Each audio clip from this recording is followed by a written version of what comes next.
पन्हाळा तालुक्यातील केखले परिसरात रानडुकरांच्या उपद्रवामुळे शेतकऱ्यांचं मोठं नुकसान होत आहे।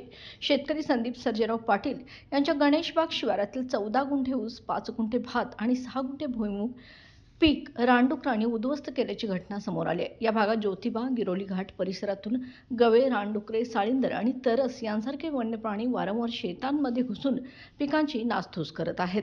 सततच्या हानीमुळे हवालदिल झालेल्या शेतकऱ्यांनी वन विभागाकडे तातडीने कारवाईची मागणी केली आहे। सोमवारी शेतकरी वन विभागाला निवेदन देणार असून जर उपाययोजना झाली नाही तर तीव्र आंदोलन छेडण्याचा इशारा त्यांनी दिलाय।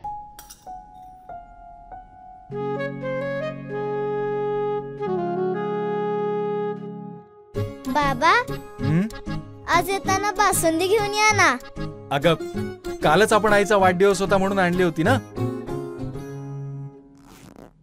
ऐकलं, गोकुळची बासुंदी पुन्हा खावीशी वाटतेय।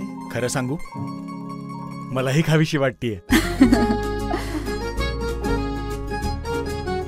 पुन्हा पुन्हा खावीशी वाटणारी गोकुळ बासुंदी।